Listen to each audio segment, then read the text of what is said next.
Hello students, today we are saying to the lesson, it's a 2.2 and the lesson name is students, the house builder. House builder यानी जो घर बांधने का काम करते हैं उसे क्या कहते हैं? House builder. Students, it's a very meaningful story for everyone to learn this lesson, that कि how do you work in any condition to purposely and very nicely. मतलब ये लेसन से हमें ये सीखने को मिलता है कि मनुष्य को अपना काम जो है वो हर परिस्थिति में at the last moment, at the last end of the work, do give your best. हमें हमेशा अपना अच्छा ही देना चाहिए. अपना काम जो है हमेशा हमें अच्छे से ही करना चाहिए. So students, let me see what is the story. And okay, this is the story of a mason. Mason मतलब यहाँ पे one who build with stone, bricks, cement etc. जो बिल्डिंग कॉन्ट्रैक्टर होते हैं और कॉन्ट्रैक्टर का बिल्डिंग जो builder होता है उसके नीचे उसके हेल्पर जो होते हैं उसको कहते हैं मैसन. और उसमें से भी जो एक मेन होता है उसी की ये क्या है, एक स्टोरी है. So this is the story of a mason who work for a building contractor. What is the story? Story of a mason. Where did he work? He worked for a building contractor. वो किसके लिए काम करता था? Building contractor के लिए काम वहाँ पर करता था.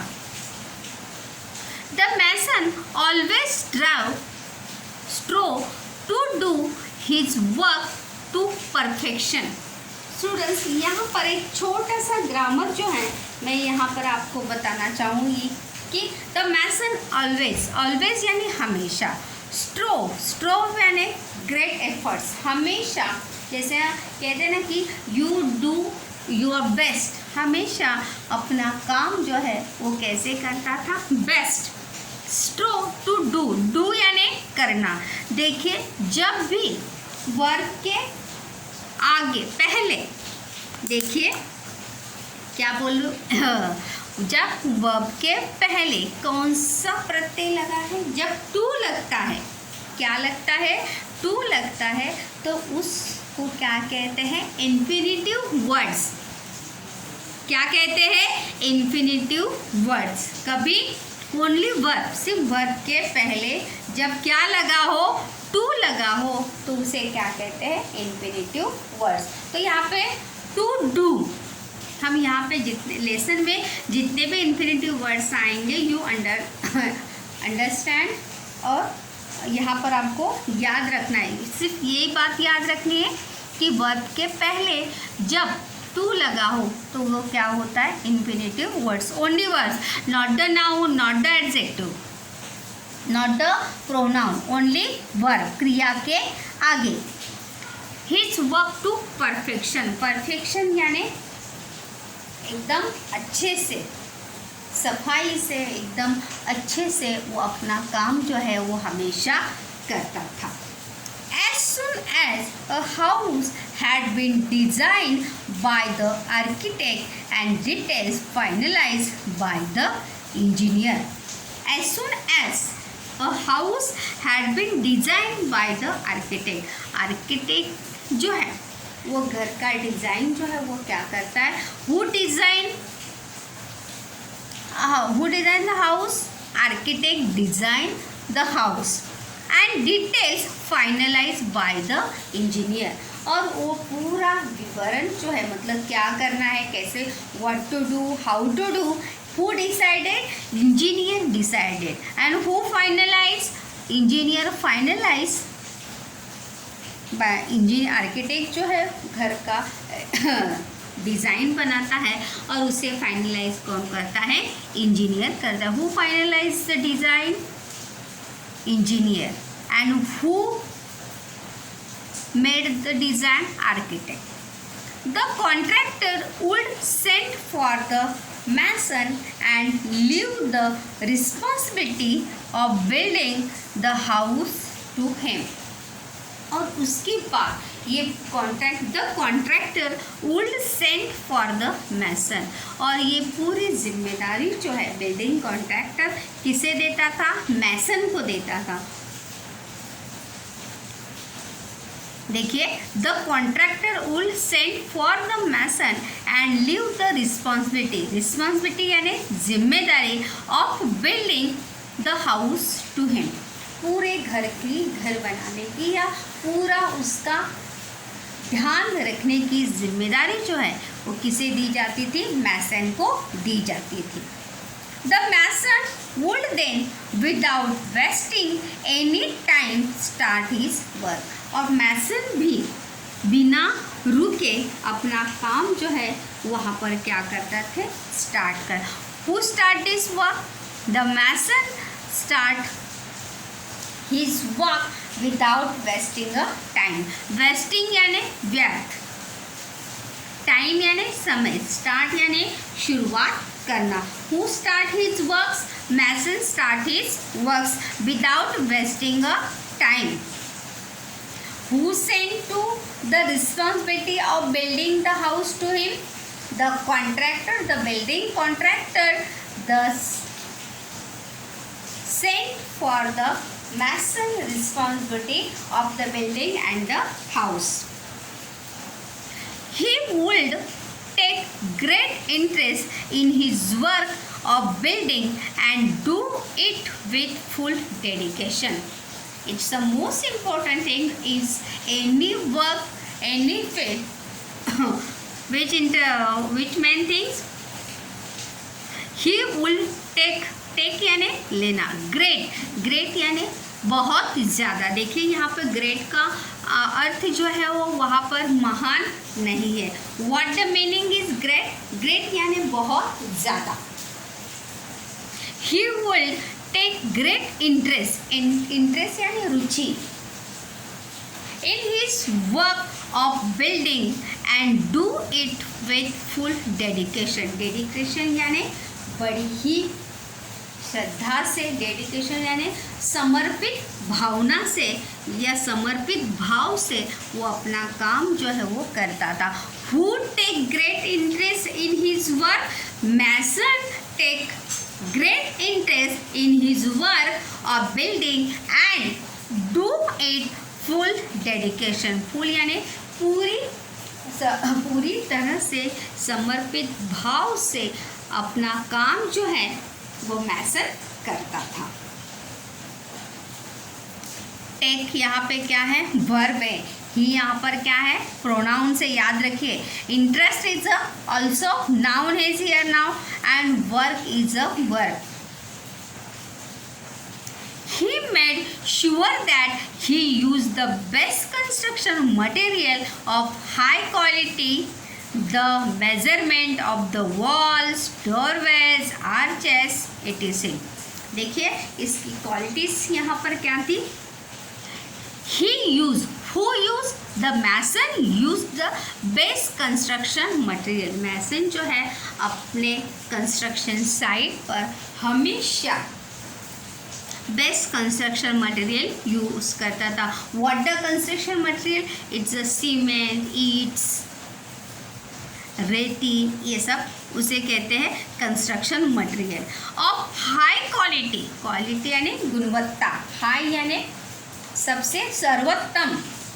The measurement of the walls, अच्छी क्वालिटी की कंस्ट्रक्शन मटेरियल वो यूज़ करता था। और साथ ही साथ ये देखिए यहाँ पर what do the mason, how do you mason do the work? Mason अपना काम जो है किस प्रकार से करता था? Is the answer is here now. Use the best construction material of high quality, the measurement of the walls, doorways, arches, मतलब हर घर के हर मतलब चाहे वो दरवाज़ा हो, खिड़की हो या कोई भी घर का सामान हो, डेकोरेशन का कोई सामान हो, वो उसका मेजरमेंट यानी उसका माप जो है, नाप जो है, वो क्या होता था, एकदम एग्जैक्ट, एकदम एक्यूरेट वो अपना काम जो है वहाँ पर करता था। Who work teddy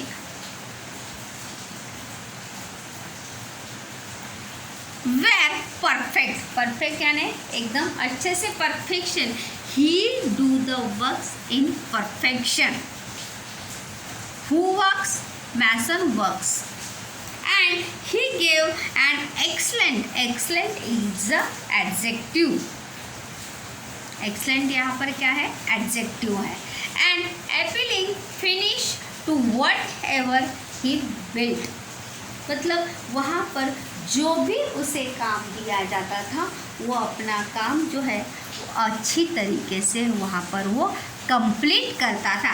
appealing finish to whatever he built, उसे जो भी बिल्ट यानी बांधना, तैयार करना, जैसे घर बांधते हैं वैसे, तो बिल्ट यानी बांधना। The owners of the new houses built will be more than satisfied with the construction, and the owners who satisfies mason works, the owners of the new houses, नए घर के जो मालिक होते थे या जिनके घर का काम मैसन बांधने का काम मैसन करता था, they satisfied his works. The owners of the new houses built would be more than satisfied. Satisfied यानी समाधान, खुश रहना, खुश होना, काम से प्रसन्न होना या काम पसंद आना। With the construction, जो भी काम वहाँ पर मैसन को दिया जाता था उसके काम से सभी लोग क्या होते थे, प्रभावित होते थे। उसका काम जो है वहाँ पर सभी लोगों को पसंद आता था। यहाँ पर देखिए, हम शुरुआत से ज़रा यहाँ पर देखते हैं। This is the story of a mason, ये किसकी कहानी है, एक मैसन की कहानी है। Who work for a building contractor, who work for a building contractor, the mason work for a building contractor, the नहीं, only mason work for a building contractor. यहाँ पर मैंने आपको बताया था कि जब भी वर्ब के आगे टू लगा हो तो उसे क्या कहते हैं, इन्फिनेटिव वर्ड्स कहते हैं। टू डू यहाँ पर इन्फिनेटिव वर्ड्स है, टू परफेक्शन, देन यहाँ पर टू हिम होगा क्या, no, because him is a pronoun, so to him is a not a infinitive words, infinitive words only of words. Interest यानी रुचि, ग्रेट यानी बहुत ज़्यादा, डेडिकेशन यानी कमिट टू टास्क और पर्पस, समर्पित भावना से, डेडिकेशन भी यहाँ पर क्या है, नाउन है। उसके बाद एक्सीलेंट यहाँ पर एडजेक्टिव है, वॉल्स, मेजरमेंट्स, डोरवेज, ये सब यहाँ पर क्या है, नाउन्स है। Excellent is a adjective is here now. Finish is a verb. To whatever he built, the owners of the new houses will be more than satisfied with the construction. उसके काम से जो हाउस के जो owner होते थे उसके काम से बहुत ज़्यादा क्या हो जाते थे, प्रभावित हो जाते थे।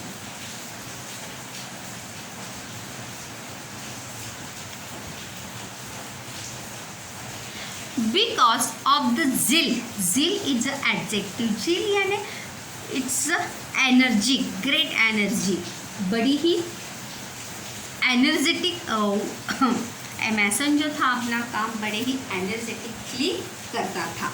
Because of the zeal, diligence, diligence means constant careful efforts, मतलब हमेशा वो अपने काम में अपना काम जो है बड़ी ही सावधानी से करता था।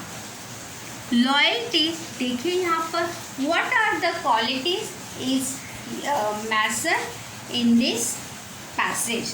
It's a zeal, diligence, loyalty and persistence.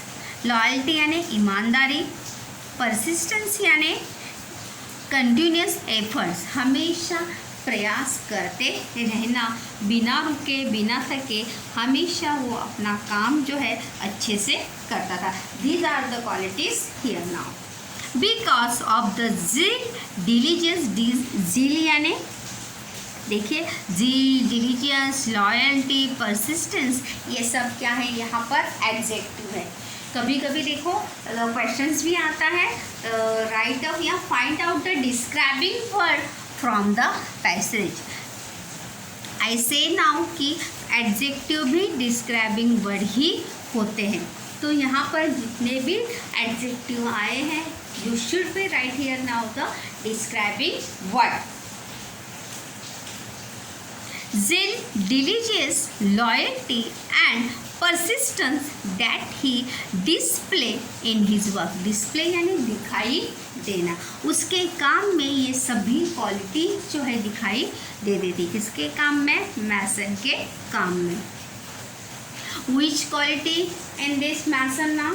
It's zeal, diligence, loyalty and persistence that he display in his work. उसके काम में ये सभी क्वालिटी जो है वो दिखाई देती थी. The mason was in great demand and fetched good business to his contractor.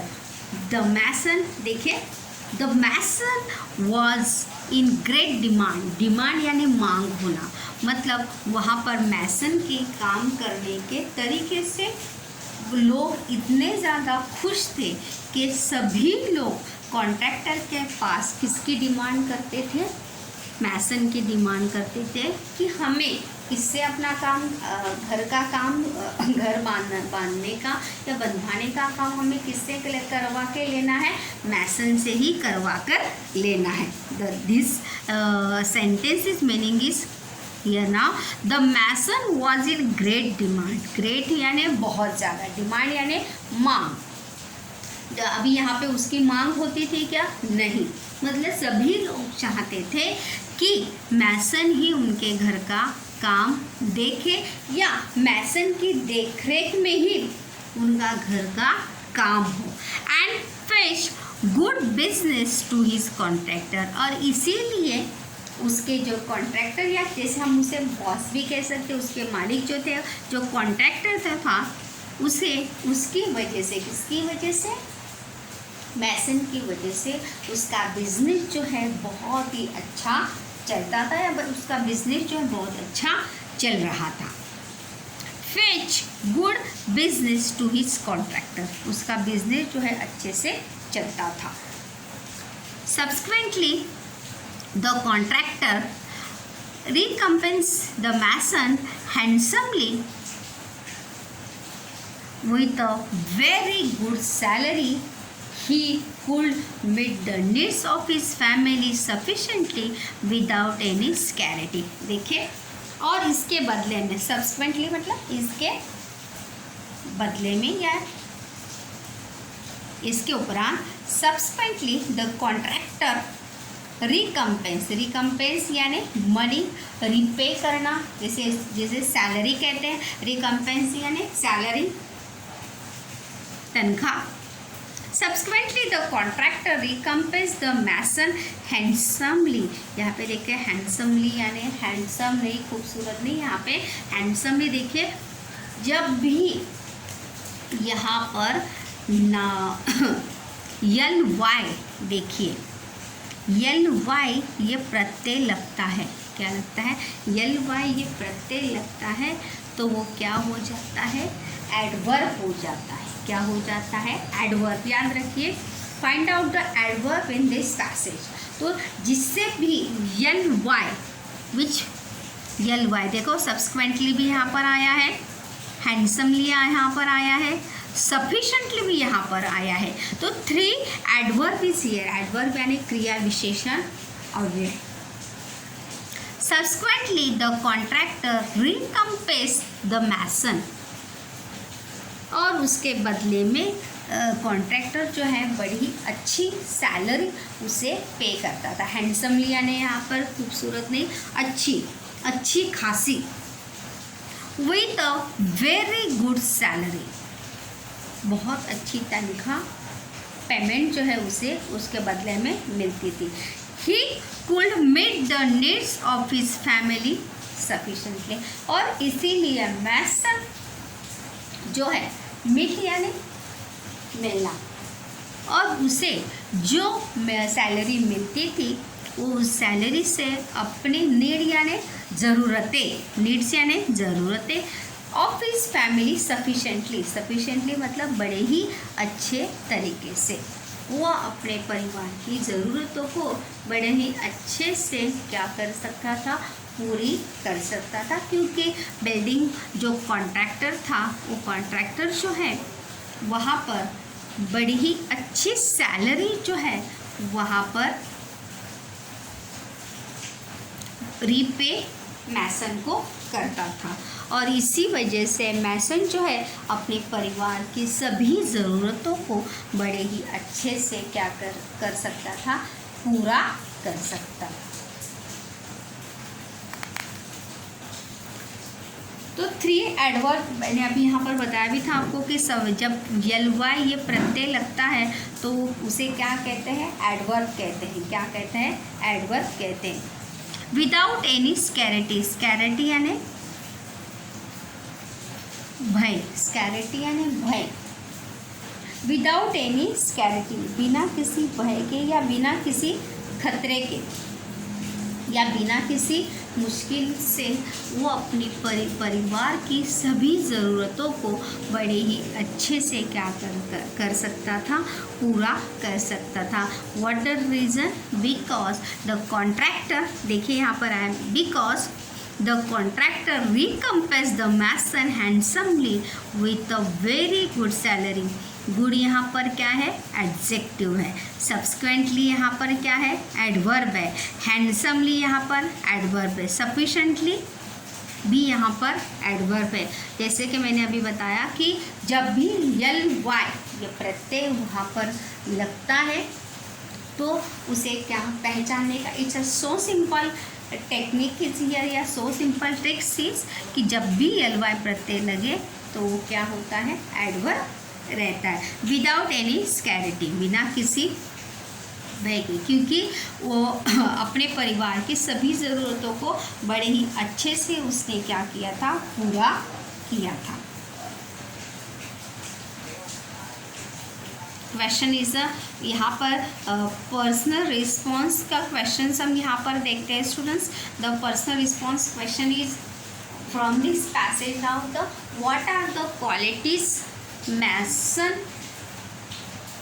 what are the qualities in the, what are the qualities Mason do you know in this from the passage। इस passage से आपको मैसन की कौन कौन सी गुणों के बारे में या क्वालिटी के बारे में आपको पता चला, या और कौन सा क्वेश्चन यहाँ पर सेल्फ रिस्पॉन्स का या पर्सनल रिस्पॉन्स का हो सकता है कि what are the qualities in good Mason.